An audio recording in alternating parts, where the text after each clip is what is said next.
ನಮಸ್ಕಾರ ವಿದ್ಯಾರ್ಥಿಗಳೇ ಮತ್ತು ಪಾಲಕರೇ, ನಮ್ಮ ಚಾನಲ್ಗೆ ಸ್ವಾಗತ.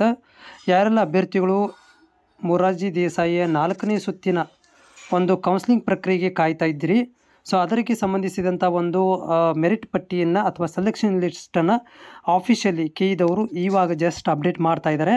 ಯಾರೆಲ್ಲ ಅಭ್ಯರ್ಥಿಗಳು ಮೊರಾರ್ಜಿ ದೇಸಾಯಿ ಮತ್ತು ವಸತಿ ಶಾಲೆಗಳಿಗೆ ಸಂಬಂಧಿಸಿದಂತಹ ಒಂದು ಅಪ್ಡೇಟ್ ಸಲುವಾಗಿ ಕಾಯ್ತಾ ಇದ್ದೀರಿ, ಅವರಿಗೆ ಗುಡ್ ನ್ಯೂಸ್ ಅಂತ ಹೇಳ್ಬೋದು.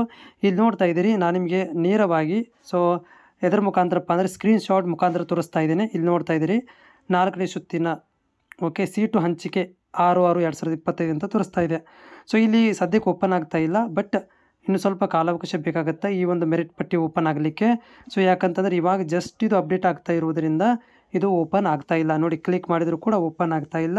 ಸೊ ಈ ಒಂದು 4ನೇ ಮೆರಿಟ್ ಪಟ್ಟಿ ಎದರ ಸಲುವಾಗಿ ಅಂದರೆ ಇದು ಮೇ ಬಿ ಯಾಕಂತಂದರೆ ಸ್ಪೆಷಲ್ ವಿದ್ಯಾರ್ಥಿಗಳದ್ದು ಸೊ ಸ್ಪೆಷಲ್ ವಿದ್ಯಾರ್ಥಿಗಳದ್ದು ಇಲ್ಲಿ ಏನಾಗಿಲ್ಲ ಅಂತಂದರೆ 3ನೇ ರೌಂಡ್ ಆಗಿತ್ತು, ಓಕೆನಾ. ಸೊ ಇಲ್ಲಿ ನೋಡ್ತಾ ಇದ್ದೀರಿ, ಸ್ಪೆಷಲ್ ವಿದ್ಯಾರ್ಥಿಗಳದ್ದು 3ನೇ ಸುತ್ತಿನ ಕೌನ್ಸಿಲಿಂಗ್ ಪ್ರಕ್ರಿಯೆಯನ್ನು ಮಾಡಿದರು.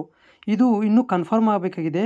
ಈ ಒಂದು 4ನೇ ಸುತ್ತಿನ ಹಂಚಿಕೆ ಪಟ್ಟಿ ಇದೆಯಲ್ಲ, ಇದು ಜನರಲ್ ವಿದ್ಯಾರ್ಥಿಗಳಿಗೂ ಅಥವಾ ಸ್ಪೆಷಲ್ ವರ್ಗದ ವಿದ್ಯಾರ್ಥಿಗಳಿಗೂ ಅನ್ನೋದನ್ನು ಕನ್ಫರ್ಮ್ ಆಗಬೇಕಾಗಿದೆ. ಬಟ್ ಸದ್ಯಕ್ಕೆ ಓಪನ್ ಆಗ್ತಾ ಇಲ್ಲ.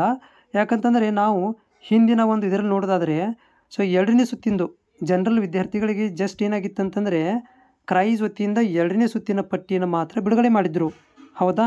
ಆದರೆ ಮೂರನೇ ಪಟ್ಟಿಯನ್ನು ಬಿಡುಗಡೆ ಮಾಡಿರಲಿಲ್ಲ. ಆದರೆ 3ನೇ ಪಟ್ಟಿನ ಯಾರ್ದು ಮಾಡಿದರು? ಸ್ಪೆಷಲ್ ಅಭ್ಯರ್ಥಿಗಳದ್ದು ಮಾತ್ರ ಮಾಡಿದರು, ಆದರೆ ಜನರಲ್ ವಿದ್ಯಾರ್ಥಿಗಳದ್ದು ಮಾಡಿರಲಿಲ್ಲ. ಆದರೆ ಈಗ ಬಿಟ್ಟಿರುವಂಥದ್ದು ಇದು ಜನರಲ್ ವಿದ್ಯಾರ್ಥಿಗಳದ್ದು ಅಥವಾ ಸ್ಪೆಷಲ್ ವರ್ಗದ ಅಭ್ಯರ್ಥಿಗಳದ್ದು ಅನ್ನೋದನ್ನು ಕನ್ಫರ್ಮೇಷನ್ ಮಾಡಬೇಕಾಗತ್ತೆ. ಇದು ಓಪನ್ ಆದಮೇಲೆ ಗೊತ್ತಾಗುತ್ತೆ. ಸದ್ಯಕ್ಕೆ ಇದು ಓಪನ್ ಆಗ್ತಾ ಇಲ್ಲ, ಬಟ್ ಅಪ್ಡೇಟ್ ಆದ ತಕ್ಷಣ ವಿಡಿಯೋ ಮಾಡಿ ನಿಮಗೆ ಮಾಹಿತಿಯನ್ನು ಕೊಡ್ತೇನೆ. ಚಾನಲ್ಗೆ ಹೊಸಬರಾಗಿದ್ದರೆ ಚಾನಲ್ ಸಬ್ಸ್ಕ್ರೈಬ್ ಮಾಡಿ ಇಟ್ಕೊಳ್ಳಿ.